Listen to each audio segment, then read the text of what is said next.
नमस्कार दोस्तों, दयाल मत संदेश चैनल में आपका स्वागत है।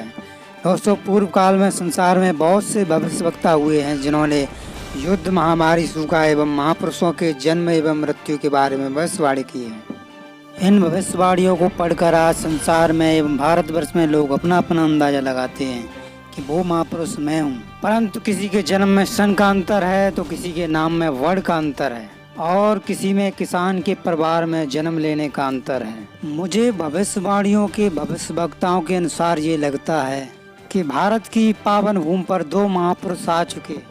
उनमें एक राजनेता है और एक संत है। राजनेता सारे विश्व का नेतृत्व करेगा, सारी दुनिया के लोग उसकी बात मानेंगे और वह अति ईमानदार और सत्यनिष्ठ होगा। और जो संत होंगे वह सबसे पुरानी आध्यात्मिक वैज्ञानिक युक्तियों से सत्य का बोध कराएंगे। वह लोगों के विचारों को बदलेंगे।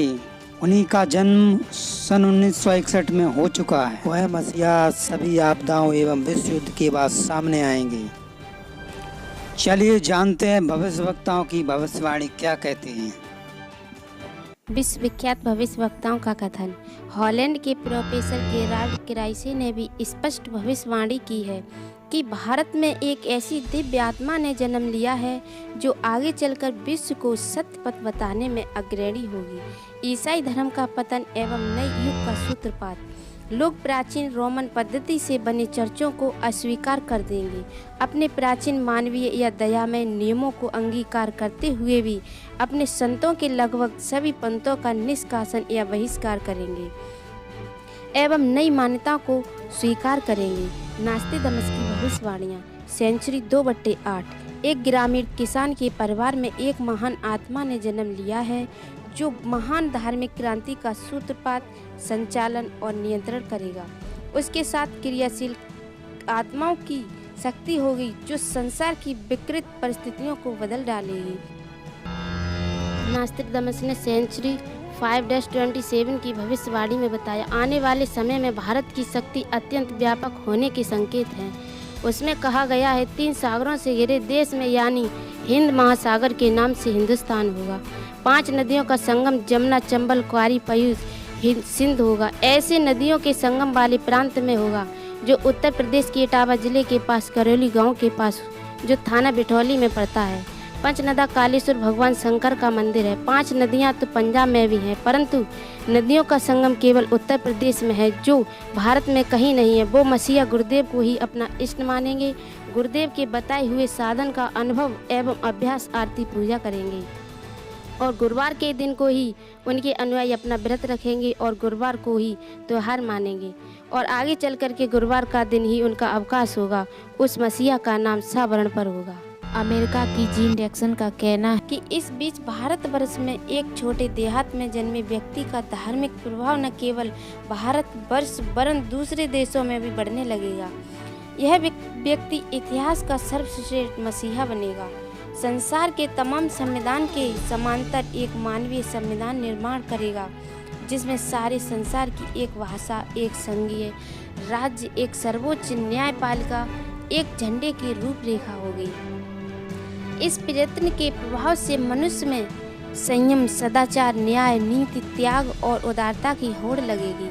आज संसार धर्म और संस्कृति के जिस स्वरूप की कल्पना भी नहीं करता उस धर्म का तेजी से विस्तार होगा और वह सारे संसार पर छा जाएगा। यह धर्म संस्कृति भारतवर्ष की होगी और यह मसीहा भी भारतवर्ष का ही है जो इस आने वाली क्रांति की नींव सुदृढ़ बनाने में जुटा हुआ है। कनाडा के एडरसन का कहना है कि युग परिवर्तन परमात्मा की निजी इच्छा है और वह युग रुकेगी नहीं। वह यह युग बदल कर ही रहेगा, इसमें संदेह नहीं है। हीलिंग लाइफ के संपादक पादरी जॉन मेलार्ड ने भी युग परिवर्तन का समर्थन करते हुए लिखा है, आज संसार की समस्याएं में इतनी जटिल हो गई हैं कि उन्हें मानवीय बुद्धि और बल पर सुलझाया नहीं जा सकता। विश्व शांति अब मनुष्य की ताकत के बाहर हो गई है।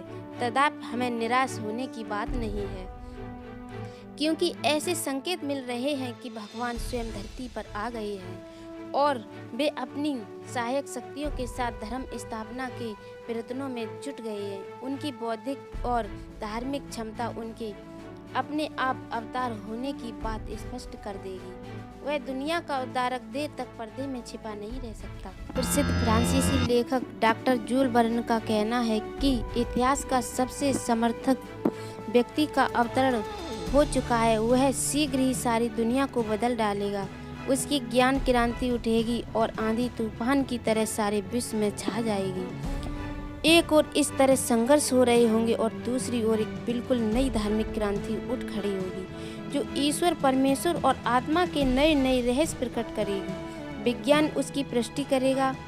फलस्वरूप नास्तिकता और वामपंथ नष्ट होता चला जाएगा और उसके स्थान पर लोगों में श्रद्धा, आस्तिकता, न्याय, नीति, अनुशासन और कर्तव्य परायणता के भाव उगते हुए चले आएंगे। यह परिवर्तन ही विश्व शांति के आधार बन सकते हैं। इस प्रकार परिवर्तन की आवाज़ कहाँ से उठेगी और कौन उसका संचालन करेगा?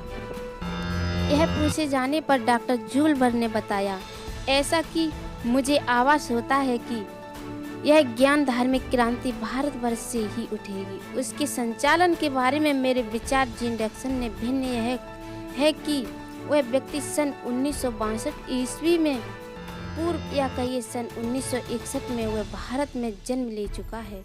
इजराइल के प्रोफेसर हरार का कहना है कि दिव्य देहधारी पुरुष ने जन्म लिया है। वे सबके मन में प्रसन्नता भरेंगे, दुनिया भर के कष्ट दूर करेंगे, अन्यायी और अत्याचारियों को वही ठीक करेंगे। और दोस्तों, यह सारे भूमंडल का मसीहा कुछ समय बाद सामने आ जाएगा। नकली अपने मोमिया मिट्टू बनने वाले संतों से सावधान रहें और यह वीडियो ज़्यादा से ज़्यादा शेयर करें। धन्यवाद।